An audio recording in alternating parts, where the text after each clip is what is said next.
the zombie war came unthinkably close to eradicating humanity. Driven by the need to preserve the first-hand experiences from those apocalyptic years, while they still exist in living memory, Max Brooks traveled across the planet to find and record the testimony of men, women, and sometimes children who came face to face with the living, or at least the undead, hell of that terrible time. World War Z is the result. Some of these voices were chosen for the uniqueness of the perspectives and information they provide. Others are included because they speak for hundreds of millions who were forever silenced. Never before have we had access to a recording that so powerfully conveys the fear and horror, and also the brave spirit of resistance that gripped human society through the plague years.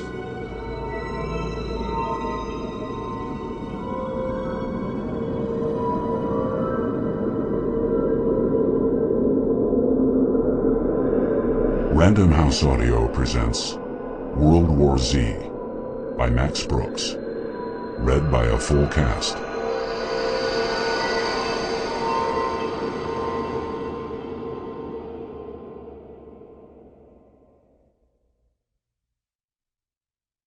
Introduction.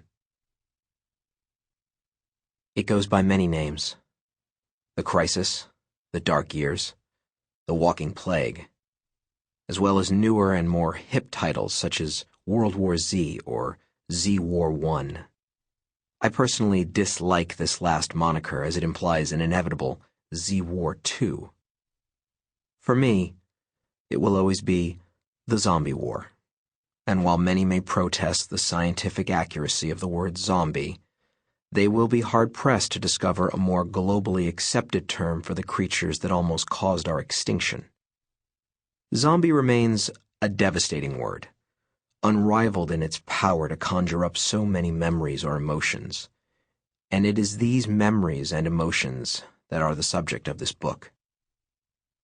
This record of the greatest conflict in human history owes its genesis to a much smaller, much more personal conflict between me and the chairperson of the United Nations Post-War Commission report. My initial work for the commission could be described as nothing short of a labor of love. My travel stipend, my security access, my battery of translators, both human and electronic, as well as my small but nearly priceless voice-activated transcription pal, the greatest gift the world's slowest typist could ask for, all spoke to the respect and value my work was afforded on this project. So, needless to say, it came as a shock when I found almost half of that work deleted from the report's final edition. It was all too intimate, the chairperson said during one of our many animated discussions. Too many opinions, too many feelings. That's not what this report is about. We need clear facts and figures, unclouded by the human factor. Of course, she was right. The official report was a collection of cold, hard data, an objective after-action report that would allow future generations to study the events of that apocalyptic decade without being influenced by the human factor. But isn't the human factor what connects us so deeply to our past? Will future generations care as much for chronologies and casualty statistics as they would for the personal accounts of individuals not so different from themselves? By excluding the human factor, aren't we risking the kind of personal detachment from a history that may, heaven forbid, lead us one day to repeat it? And in the end, isn't the human factor the only true difference between us and the enemy we now refer to as the living dead?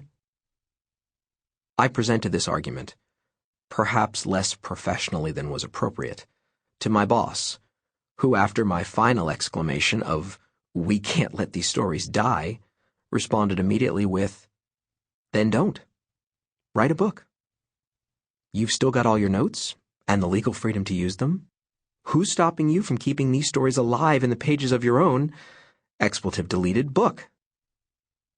Some critics will, no doubt, take issue with the concept of a personal history book so soon after the end of worldwide hostilities. After all, it has been only 12 years since VA Day was declared in the continental United States, and barely a decade since the last major world power celebrated its deliverance on Victory in China Day. Given that most people consider VC Day to be the official end, then how can we have real perspective when, in the words of a UN colleague, we've been at peace about as long as we were at war? This is a valid argument, and one that begs a response. In the case of this generation, those who have fought and suffered to win us this decade of peace, time is as much an enemy as it is an ally. Yes, the coming years will provide hindsight, adding greater wisdom to memories seen through the light of a matured post-war world. But many of those memories may no longer exist, trapped in bodies and spirits too damaged or infirm to see the fruits of their victory harvested. It is no great secret that global life expectancy is a mere shadow of its former pre-war figure.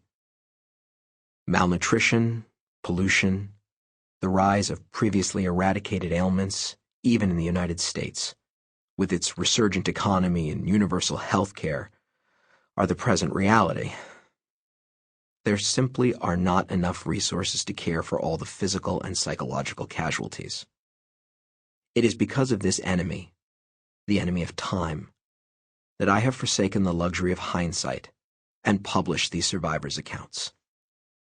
Perhaps, decades from now, someone will take up the task of recording the recollections of the much older, much wiser survivors.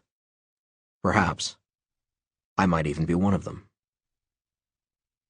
Although this is primarily a book of memories, it includes many of the details, technological, social, economic, and so on, found in the original Commission report, as they are related to the stories of those voices featured in these pages.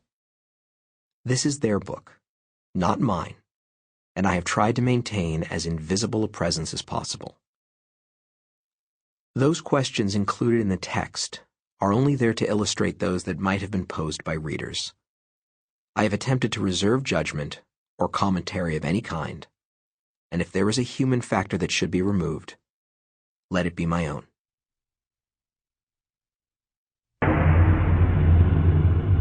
Part 1. Warnings. Greater Chongqing, the United Federation of China. At its pre-war height, this region boasted a population of over 35 million people. Now, there are barely 50,000. Reconstruction funds have been slow to arrive in this part of the country, the government choosing to concentrate on the more densely populated coast. There is no central power grid, no running water besides the Yangtze River. But the streets are clear of rubble, and the local Security Council has prevented any post-war outbreaks. The chairman of that council is Kwang Jingshu, a medical doctor who, despite his advanced age and wartime injuries, still manages to make house calls to all his patients. The first outbreak I saw was in a remote village that officially had no name. The residents called it New Dachang, but this was more out of nostalgia than anything else. Their former home, Old Dachang, had stood since the period of the Three Kingdoms, with farms and houses, and even trees said to be centuries old. When the Three Gorges Dam was completed, and reservoir waters began to rise, much of Dachang had been disassembled, brick by brick, then rebuilt on higher ground. This new Dachang, however, was not a town, but a National Historic Museum. It must have been a heartbreaking irony for those poor peasants to see their town saved, but then only being able to visit it as a tourist. Maybe that is why some of them chose to name their newly constructed hamlet New Dachang, to preserve some connection to their heritage, even if it was only in name. I personally didn't know that this other New Dachang existed, so you can imagine how confused I was when the call came in. The hospital was quiet. It had been a slow night, even for the increasing number of drunk driving accidents. Motorcycles were becoming very popular. We used to say that your Harley-Davidsons kill more young Chinese than all the GIs in the Korean War. Sample complete. Ready to continue?